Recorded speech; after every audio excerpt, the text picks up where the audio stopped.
Item ಯಾವುದೇ ಇರಲಿ try ಮಾಡಿ ಆಚಿ ಚಿಕನ್ ಮಸಾಲಾ. ಪರಿಷತ್ ಚುನಾವಣೆಗೆ ಬಿರುಸಿನ ಮತದಾನ ನಡೀತಾ ಇದೆ. ಮತ ಚಲಾವಣೆಗೆ ಸಿಎಂ ಡಿಕೆ ಶಿವಕುಮಾರ್ ಅವರು ಆಗಮಿಸಿದ್ದಾರೆ. ವಿಧಾನಸೌಧಕ್ಕೆ ಸಿಎಂ ಡಿಕೆ ಶಿವಕುಮಾರ್ ಅವರು ಆಗಮಿಸಿರುವಂಥದ್ದು. ಈಗಾಗಲೇ ಡಿಸಿಎಂ ಮತ್ತೆ ಗೃಹ ಸಚಿವರಿಂದಲೂ ಕೂಡ ವೋಟಿಂಗ್ ನಡೆದಿದೆ.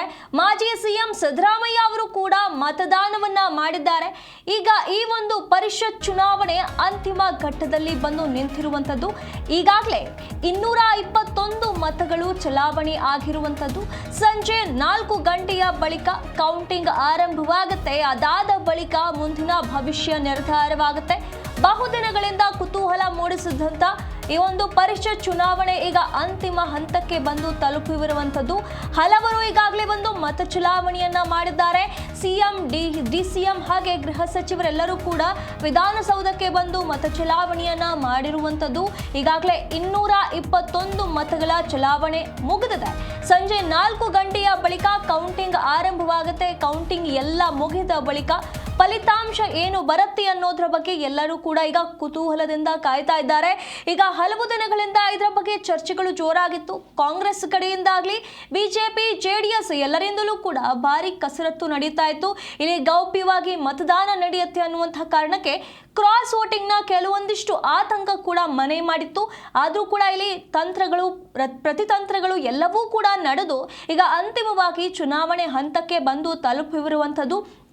ಒಂದು ಕಡೆ ಕಾಂಗ್ರೆಸ್ ಕೂಡ ಇದರ ಬಗ್ಗೆ ಮೀಟಿಂಗ್ ಅನ್ನ ಮಾಡಿ ಒಂದು ಕಡೆ ಎಲ್ಲರಿಗೂ ಕೂಡ ಶಾಸಕರಿಗೆ ಇದರ ಬಗ್ಗೆ ಅರಿವನ್ನ ಮೂಡಿಸಿ ಯಾವ ರೀತಿಯಾಗಿ ಮತದಾನ ಮಾಡಬೇಕು ಎಲ್ಲವನ್ನ ಕೂಡ ಇಲ್ಲಿ ಅವರಿಗೆ ಹೇಳಿಕೊಡಲಾಗಿದೆ. ಇಲ್ಲಿ ಕೆಲವೊಂದಿಷ್ಟು ಕನ್ಫ್ಯೂಷನ್ಸ್ ಕೂಡ ಇತ್ತು ಮತದಾನದ ವಿಚಾರವಾಗಿ. ಅದನ್ನು ಕೂಡ ಈಗಾಗಲೇ ಕೆಲವೊಂದಿಷ್ಟು ಮಾಹಿತಿಯನ್ನ ನೀಡಲಾಗಿತ್ತು. ಅದಾದ ಬಳಿಕ ಈಗ ಮತ ಚಲಾವಣೆ ಕೂಡ ನಡೀತಾ ಇರುವಂಥದ್ದು. ಇಂದು ಈಗ ಬಹುತೇಕ ಎಲ್ಲ ಮುಗಿಯುವ ಹಂತಕ್ಕೆ ಬಂದಿರುವಂಥದ್ದು. ಈಗಾಗಲೇ 221 ಮತ ಚಲಾವಣೆ ನಡೆದಿದೆ. ಇನ್ನು ಕೆಲವೇ ಮತಗಳು ಬಾಕಿ ಇರುವಂಥದ್ದು. ಹಾಗಾಗಿ ಇನ್ನು 4 ಗಂಟೆಯ ಒಳಗೆ ಎಲ್ಲ ಮುಗಿದು 4 ಗಂಟೆಯ ನಂತರ ಮತ ಎಣಿಕೆ ಕೂಡ ಆರಂಭವಾಗುತ್ತೆ.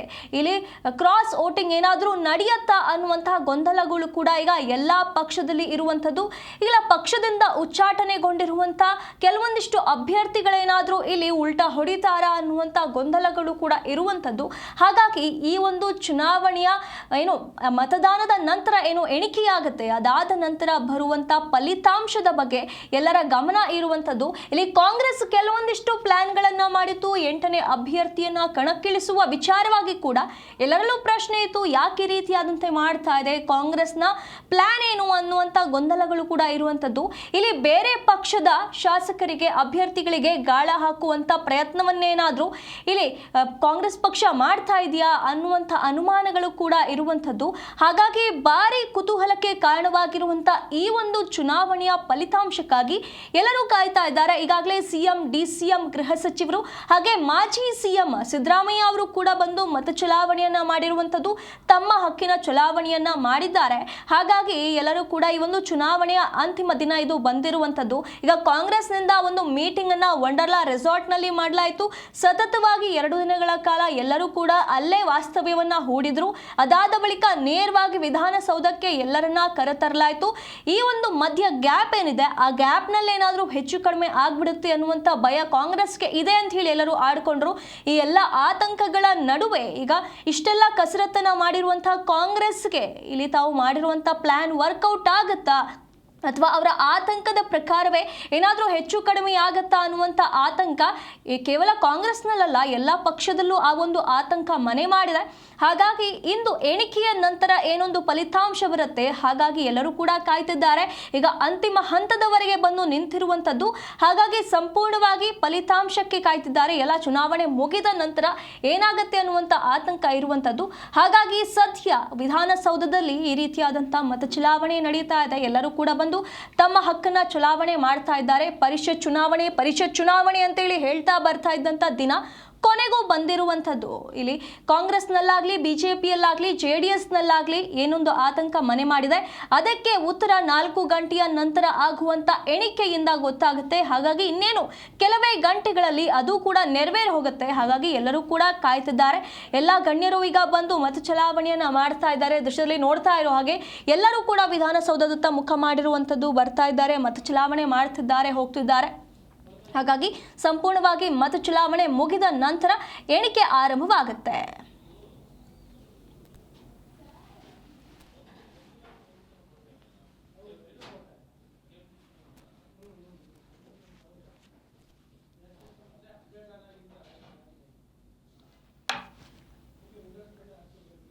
ಈ ಬಗ್ಗೆ ಹೆಚ್ಚಿನ ಮಾಹಿತಿಯನ್ನು ನಮ್ಮ ಪ್ರತಿನಿಧಿ ರಾಜಪ್ಪ ಸುತ್ತೂರು ನೇರ ಸಂಪರ್ಕದಲ್ಲಿ ನೀಡ್ತಾ ಹೋಗ್ತಾರೆ. ರಾಜಪ್ಪ, ಈಗ ಪರಿಷತ್ ಚುನಾವಣೆಯ ಅಂತಿಮ ಹಂತಕ್ಕೆ ಬಂದು ತಲುಪಿರುವಂಥದ್ದು. ಈಗಾಗಲೇ 221 ಮತ ಚಲಾವಣೆ ಆಗಿದೆ ಅನ್ನುವಂಥ ಮಾಹಿತಿ ಇರುವಂಥದ್ದು. ಹಾಗಾದ್ರೆ ಇನ್ಯಾರೆಲ್ಲ ಮತ ಚಲಾವಣೆ ಮಾಡಬೇಕಿದೆ? ಸುನಿಧಿ,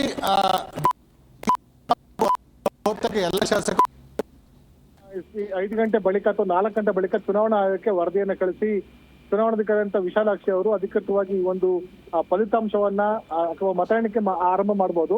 ಹಾಗಾಗಿ ಏನು 5 ಗಂಟೆ ನಂತರ ಒಂದು ಮತ ಎಣಿಕೆ ಮಾಡಬೇಕಾಗಿತ್ತು. ಆದ್ರೆ ಎಲ್ಲಾ ಶಾಸಕರು ಬಹುತೇಕ ಮತ ಎಣಿಕೆ ಮತವನ್ನ ಚಲಾವಣೆ ಮಾಡಿರೋ ಕಾರಣಕ್ಕೋಸ್ಕರ ಬಹುತೇಕ ಅರ್ಲಿಯರ್ ಆಗಿ ಅಂದ್ರೆ 5 ಗಂಟೆಗೂ ಮುಂಚೆನೆ ಈ ಒಂದು ಮತ ಎಣಿಕೆ ಆರಂಭವಾಗುವಂತ ಸಾಧ್ಯತೆ ಇದೆ. ಹೀಗಾಗಿ ಬಹುತೇಕ DCM ಪರಮೇಶ್ವರ್ ಅನಾರೋಗ್ಯ ಕಾರಣಕ್ಕೋಸ್ಕರ ಅವರು ಬಂದಿಲ್ಲ. ಬಹುತೇಕ ಶಾಸಕಾಂತ ಇಕ್ಬಾಲ್ ಹುಸೇನ್ ಅವರು ಸಹ ಇನ್ನು ಹೃದಯ ಸಂಬಂಧಿ ಸಮಸ್ಯೆಯಿಂದ ಆಸ್ಪತ್ರೆ ದಾಖಲಾಗಿದ್ದು ನಂತರ ಸ್ಟಂಟ್ ಹಾಕ್ಸ್ಕೊಂಡು ಅವರು ಸಹ ಬಂದು ಮತ ಚಲಾವಣೆ ಮಾಡಿದ್ದಾರೆ.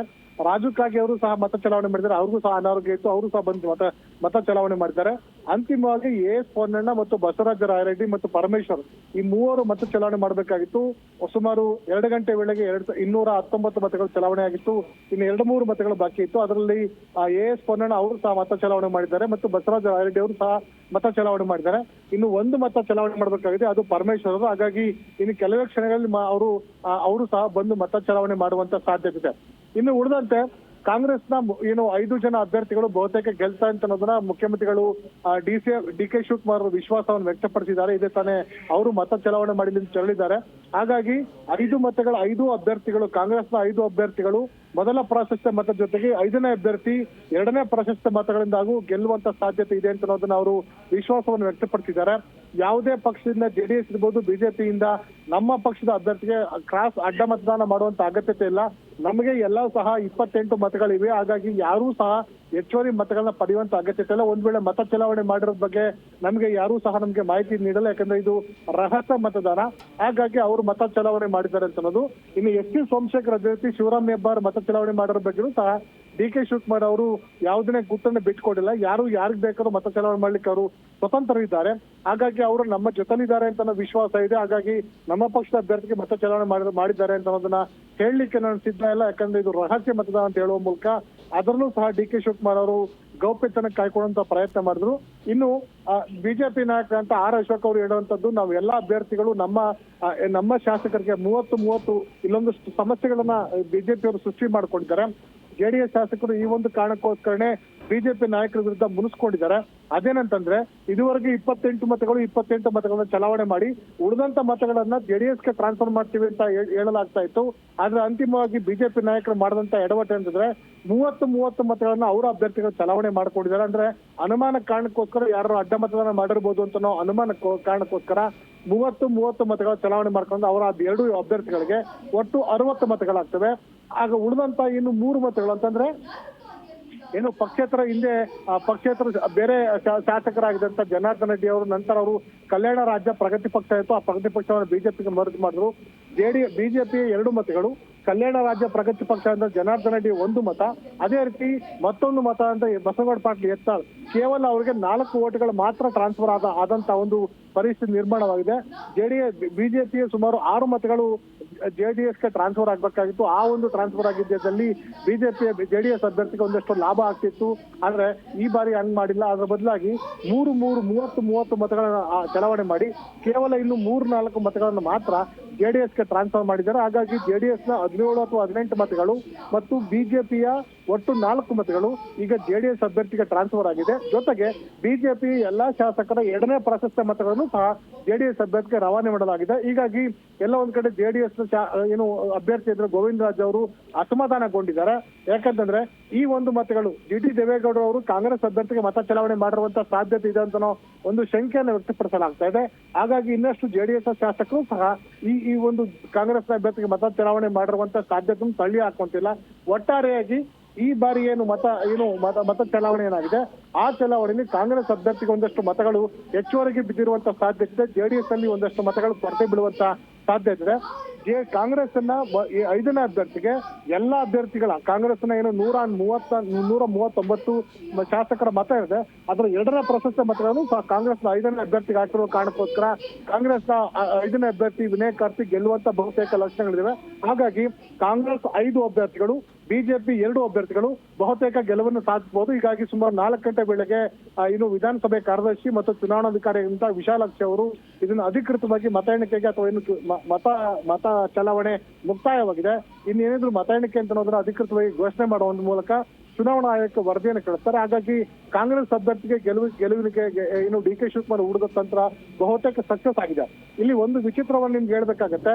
ನಿನ್ನೆ 2 ದಿನಗಳ ಕಾಲ ರೆಸಾರ್ಟ್ ನಲ್ಲಿ ಬೀಡಿ ಬಿಟ್ಟಂತ ಕಾಂಗ್ರೆಸ್ ಶಾಸಕರಿಗೆ ತರಬೇತಿಯನ್ನು ಕೊಟ್ಟಿದ್ರು, 2 ಬಾರಿ ತರಬೇತಿಯನ್ನು ಕೊಟ್ಟಿದ್ರು, ಮಾಕ್ ವೋಟಿಂಗ್ ಅನ್ನು ಮಾಡಿದ್ರು. ಆ ಮಾಕ್ ವೋಟಿಂಗ್ ಅಲ್ಲಿ ಮೊದಲ ಬಾರಿ ಸುಮಾರು 8 ಮತಗಳು, ನಂತರ 2ನೇ ಬಾರಿ ಮಾಕ್ ವೋಟಿಂಗ್ ಮಾಡಿದಲ್ಲಿ ಸುಮಾರು 4 ಮತಗಳು ಅಸಿಂಧುವಾಗಿವೆ. ಅಂತಂದ್ರೆ ಶಾಸಕರಿಗೆ ಮತ ಚಲಾವಣೆ ಮಾಡುವಂತ ಸಂದರ್ಭದಲ್ಲೂ ಸಹ ಅವರು ಸರಿಯಾಗಿ ಮತ ಚಲಾವಣೆ ಮಾಡಿಲ್ಲ ಅಂತ ಒಂದು ಅನುಮಾನ ಕಂಡು ಬಂದಿದೆ.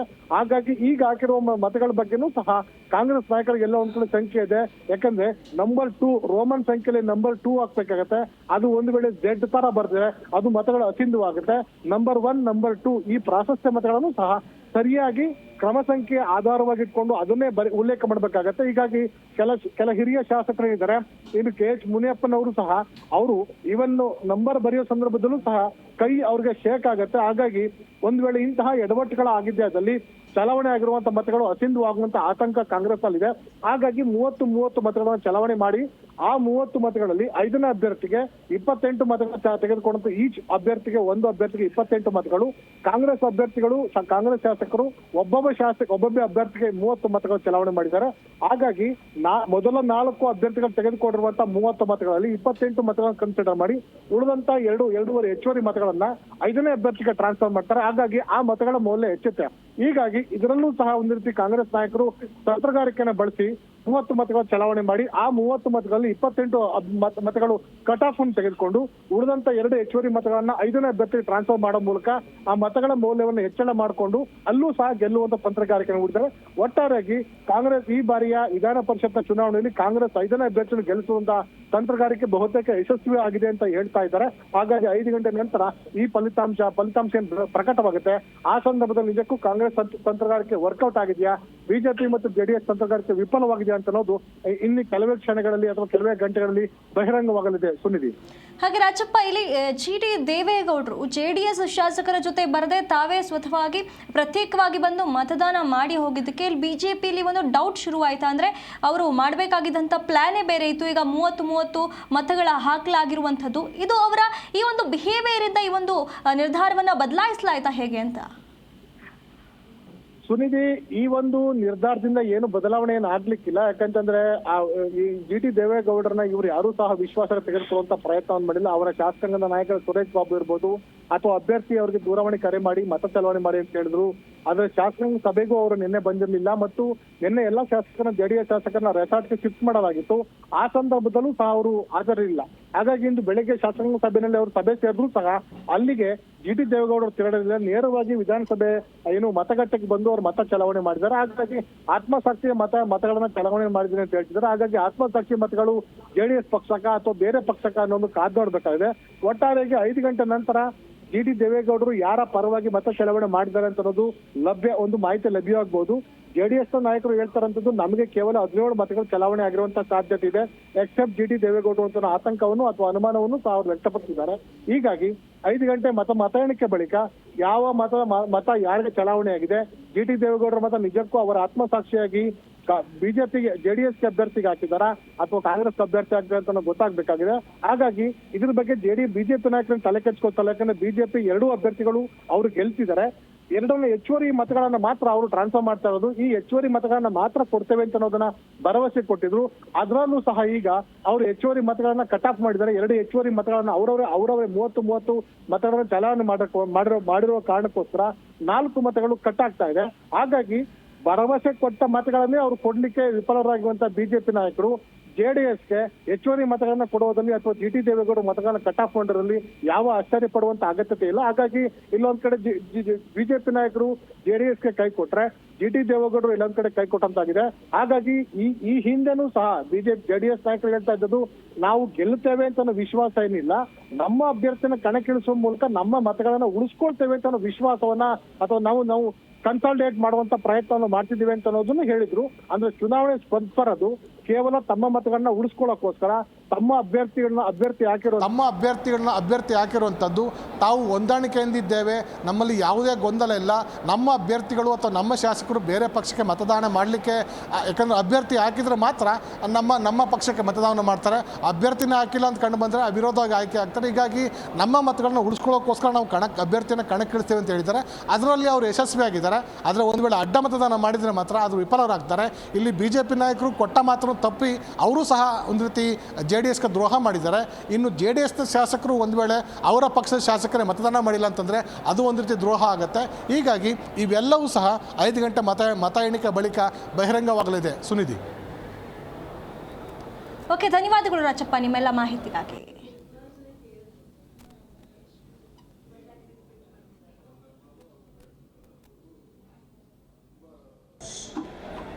ಇನ್ನೊಂದು 10-15 ನಿಮಿಷ ಎಲ್ಲ ಮತದಾನ ಮುಗಿದಿದೆ.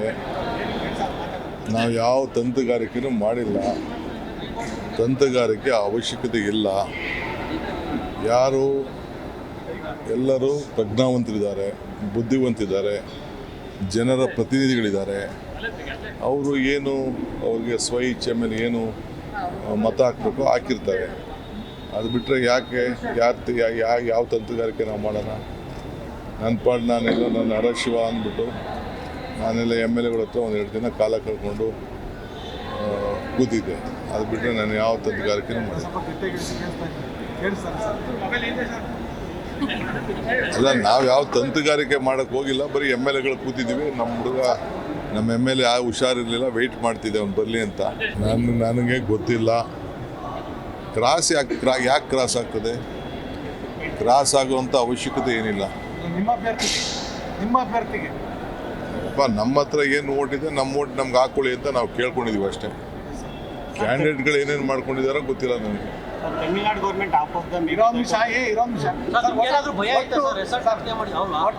ಅಟ್ಲೀಸ್ಟ್ ನಾವೆಲ್ಲ ಸೇರೋಕ್ಕೆ ಅವ್ರಿಗೆಲ್ಲ ಟ್ರೈ